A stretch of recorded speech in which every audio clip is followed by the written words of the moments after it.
and they threw him in the damn fire, man. Right. So that was considered like a rough debate. Right. And then the old dude said, no, you mustn't do that. So they said, shut up, old man, for we throw you in the fire too. So he shut up. But that's the reason why they called it agora, because it means a marketplace where you had trials. So you didn't have courts that you went in. Trials usually took place on the outside. And you had the public standing there. That's why if you go into a court is open to the public. If there's a murder trial, if there's enough room for you to get up in there, you can just go up in there and sit down and listen to the whole trial. And I did that with brothers. We done went in the courts and they had murder cases and just sat down. That's when we was really into the law. And I said, well, this guy should have filed this motion. He should have did this. And that's how you learn. That's how they get up-and-coming lawyers to learn how to deal with the law. They tell them to go to actual murder case, or if you're going into criminal law. You know what I'm saying? So basically what happens in that agora is trials, public events, shopping, debates. And every time we come down there, there's always a mini debate that breaks out. So all that shit, well, we're going to meet in 2 months at this arena. No, it doesn't work that way, man. You have the debate right then and there, man. Yeah. You know? Impromptu debate. I got some real quick. This is under agora. Definition. The word agora is Greek for open place of assembly, and early in the history of Greece designated the area in the city where freeborn citizens could gather to hear civic announcements, muster for military campaigns, or discuss politics. Later, the agora defined the open air, often tented marketplace of a city, as it still does in Greek, where merchants had their shops and where craftsmen made the... That's 34th Street, man. That's Hoyt. Remember Hoyt in Fulton? And when nobody's down there, we need to, we get enough guys. We're going to have a crew go down there, man. Because these other guys are playing games, man. It says where merchants had their shops and where craftsmen made and sold their wares. The original agora of Athens was located below the Acropolis near the building which today is known as the Thespian, and open-air markets are still held in that same location in the modern day. Traders in the agora, retail traders known as kapeloi, served as middlemen between the craftsman and the consumer, but were largely mistrusted in ancient times as unnecessary parasites. That's pretty much it. Yeah, so there you have it, brothers. Going back to the scripture. Hey, now my question is this. When you had Paul was in the agora, right? The marketplace, right? It could have been winter, it could have been summer, could have been spring, could have been fall, right? Now you have those debates going on, and as you read down, it's going to explain it, because the guys that Paul is speaking to, they're going to say something, man. Because that's all they did all year round, man, which is reminiscent to them guys in the black consciousness community. Those are probably the same guys, man, that Paul encountered, you know? Yeah. So now, if you say, well, look, it's winter, we ain't going out, we ain't going to be in the agora, in the marketplace, does the businesses, do they stop because of the winter? No. No, hell no. Macy's don't close because of winter. As a matter of fact, around so-called Christmas falls around the winter. And that's when a lot of people are out there doing business, especially the day right before so-called Christmas. Well, they didn't do it too much this year, boy. Yeah. Their stores are closing left and right. Canada, we're gonna speak on that. Canada, man, is experiencing hyperinflation right now, man. In order let's say you got the taste for a nice steak you want to make on your own, you better have $40 to buy a steak, one steak. Hey, and in ancient times, or actually not even ancient times, when America was first being built up, all those major retail stores were all on the streets. They were selling their wares on the streets. You see these people out there that sell bananas or whatever they sell. Sometimes they sell that camel meat, all that stuff. They're still out there in the winter when it's snow out there and everything. Yeah, the Arabs stay out there selling that camel meat, man. Yeah, the point is just because it's cold. That's right. The point is just because it's cold doesn't mean the business stops. Doesn't mean people don't come out. You know? Exactly. Yeah. Hold on. What did you say? I'm sorry, brother. You said that doesn't mean that the business stops? Okay, well, good. I thought about a scripture. We got scriptures on that. Well, but look, man, we got the scriptures, man. It says in season and out of season. What does that mean? And we can go into that. You guys just don't go out because you're just a bunch of faggots. And you're not men of the Lord. Well, the Spirit of the Lord is not working with you. So the thing is, don't pretend that you're a man. Stop posing, man. And then you know what, if I may, they remind me of that parable Yahushua taught about the penny. The one lazy, wicked servant, he took the penny and hid it. He hid the penny, and he didn't do anything with the penny. He didn't take he didn't take that talent, or the parable of the talents actually, and he took that talent and he hid it. He hid that talent, and he didn't increase that talent. Like what these guys do, they hide in the wintertime, man. Yeah, because really the Most High is the ultimate banker. You know, he's the one that sits in the back and collects all the money. You know, so the money is what? The word. And you're supposed to go out there and get him more money. That's why he gave us these talents, to get him more money. You know, so while you going out there trading, the Lord is spiritually getting what the scriptures call usury. But it's on the spiritual side, so it's in righteousness. You know, so when you're holding back the money and you're not putting out there to trade, you're not making any profit. You know, so for your master, so you pretty much are being useless. You know, so the Lord can't use a useless, slothful servant.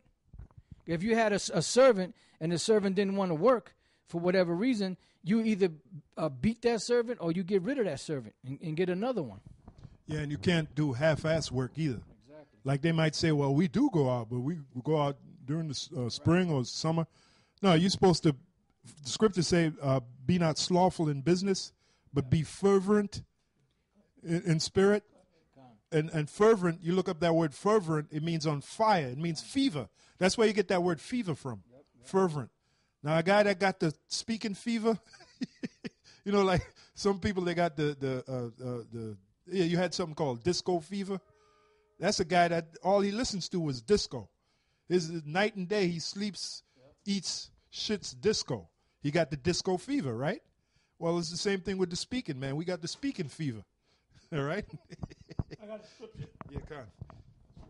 John 4:31 on down. It says, in the meanwhile, his disciples, Yahushua's disciples, not Christ, prayed him, saying, Master, eat.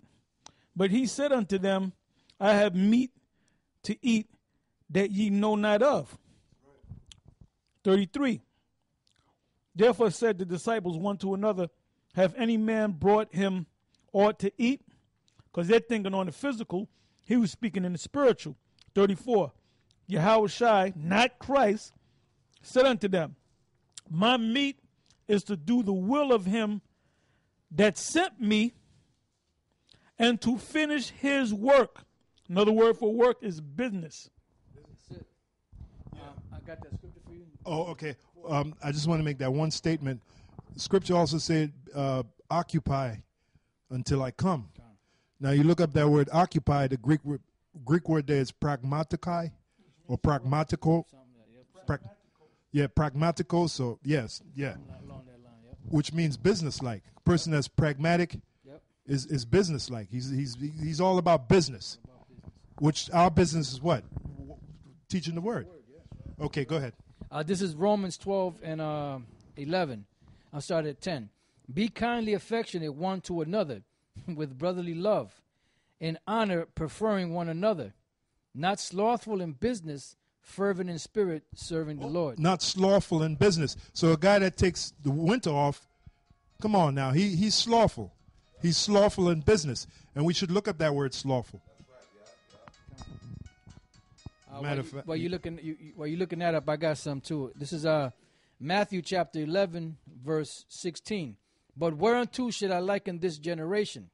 It is like unto children sitting in the markets and calling unto their fellows and saying, we have piped unto you and you have not danced. Because we're out there in the marketplace and we're calling out to you through the spirit of Yahweh Shem Yahushai, and we're piping unto you, meaning we're singing a song unto you, and you're not dancing. You're not moving to the tune. You're not actually getting involved. So and saying we have piped unto you, and you have not danced. We have mourned unto you, and you have not lamented.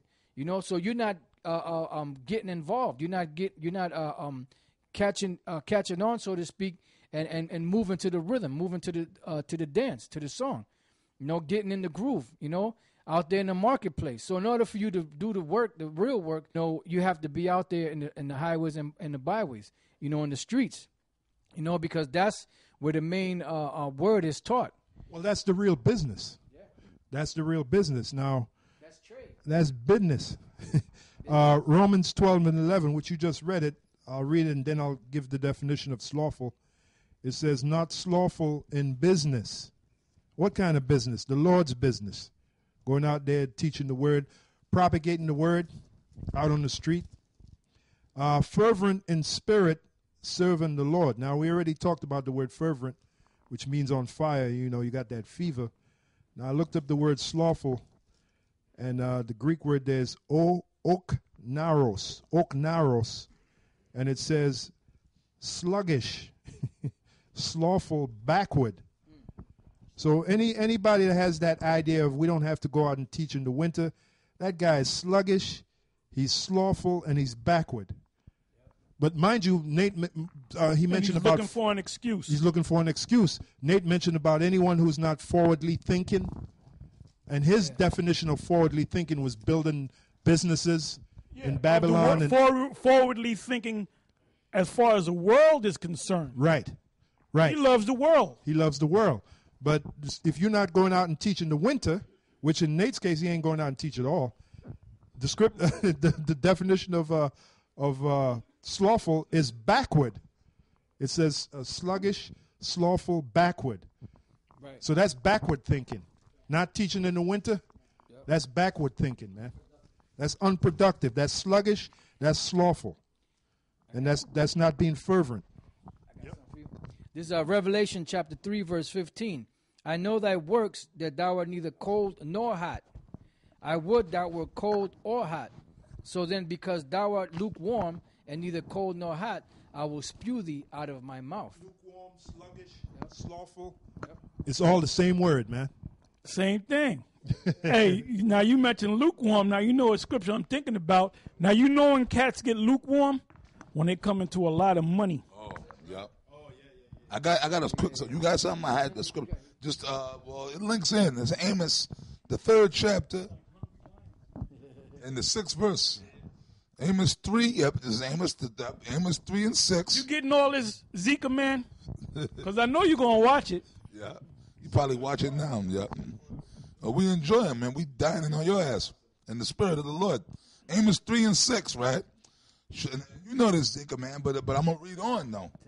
So you probably read the top part, but you gotta read on. That comes from studying the scriptures, something that y'all don't do, right? Amos 3 and 6. Shall a trumpet be blown in the city, and the people be not afraid? And that's what we do every time we go out speaking. We blowing that trumpet by going out on the street, speaking, bringing out the scriptures. Right? Shall there be evil in the city, and the Lord have not done it? Yeah, the Most High is in control of everything, like the snowstorm jacking people up. The Lord can, because the scripture said the Lord said he have his way in the whirlwind and in the storm. All right, them tornadoes, everything bad that happens. Y'all talking about Satan, the devil did it. No, man. Like I always get on that nigga Reverend Price. The devil killed my son. The Most High killed your son, you dumb nigga. You up there jumping up and down. The devil killed my son. The devil killed my son. The devil, the Most High did it, nigga. I'm reading it. If you didn't read this part. Shall there be evil in the city, and the Lord have not done it? Right? Surely the Lord's power will do nothing, but he revealeth his secrets unto his servants, the prophets. That's why we got it and y'all don't. Because y'all not the prophets. That's why y'all not going out speaking, man. That's why you guys can't get Cornelius being an Israelite. The whole rape issue, the other breakdowns that we go into, y'all can't get it. Y'all got a problem with it, man. The mark of the beast. The microchip, right? I got a quick scripture, right quick to go with what you're saying. Come. Isaiah 45:7, right? This is the Lord speaking. Yahweh, I form the light and create darkness. I'm sorry, I'm reading the other. I form the light and create darkness. I make peace and create evil. I, Yahweh, do all these things. So, Reverend Price, the Lord did kill your son. The Most High killed your son, nigga. And you know why the Most High killed him? It was his time. Like in that Twilight Zone episode with and then they had that on during I think the New Year, and I watched it too. I watched a lot of it. They had the episode with Robert Redford. He played Mr. Death with that old lady. Yeah, it's lady. Mr. Death. And then he said, "It's your time." He was laying in the bed, right? Yeah, he laying in the bed. Yeah, Mr. Death came to visit him, man. All right. So I'm gonna go Amos 3:8. The lion have roared. Who will not fear? Right. And then, man, that represents the Most High. The ultimate lion is the Most High, Yahweh, Yahweh Shai. And Yahweh Shai is referred to as the conquering the lion of Judah, right? Yahweh Shai is the embodiment of the spirit of the Most High himself, man, right? The Lord, Yahweh, have spoken. Who can but prophesy? I'm going to read it again. Amos 3:8. The lion the spirit of the Most High, Yahweh, by Hashem Yahweh Shai, have come down on. It's on. Testing.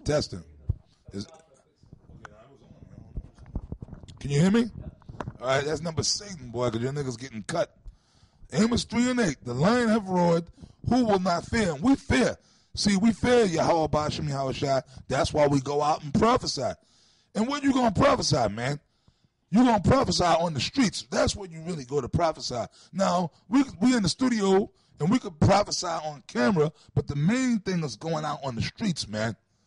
Okay, because the ancient prophets went out amongst the people. Well, that's what the Lord said to do.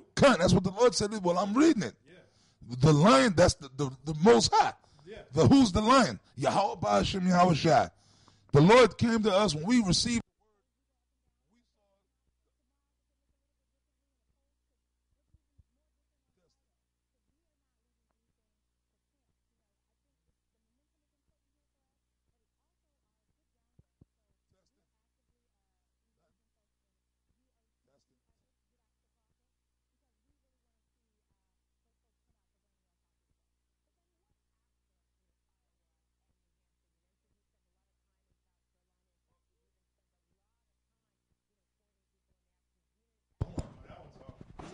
Testing. Testing. The buttons were down. Testing. Okay, now, okay. Yeah, you gotta check those buttons. Yeah, check them buttons. Okay, keep your hand low. Yeah, you think it's on, but it could be halfway. Okay. You know what I mean? Yeah, there's Zika man putting them prayers out to Satan. Right? Now, Amos 3:8, I'm going to go back. The lion have roared, who will not fear? Now, the lion represents Yahweh Bashem Yahweh Shai, the Spirit of the Lord, because, first of all, when we received this truth, all of us, which we all got it from other men of the Lord, right? The men that the Spirit of the Lord was dealing with, we got the truth, right? Now, we feared, and the reason you go out is for fear of the Lord. Pursuing back to Matthew 10:5. Yahweh Shai gave the disciples an order to go out there speaking, man. And then from that time on, up until the Apostle Paul, he was out there speaking, traveling, going to different cities. Paul got stoned to death for speaking. Stephen got stoned to death for going out there to prophesy, right? And that's another reason you guys don't want to go out there, because you're afraid, man. Because you know the Spirit of the Lord ain't with you. Something might happen to you, man. And you know I might lose my job, or a nigga might come my up. boss might see me, or some crazy nigga might do something, or some Edomite, you know? Yeah, you might get arrested. Yep. And Zika, man. Well, you might catch a cold. You might catch a cold. And Zika, man, you got that city job, man. We know you drive the bus and shit like that. So you afraid you afraid to lose that job, man.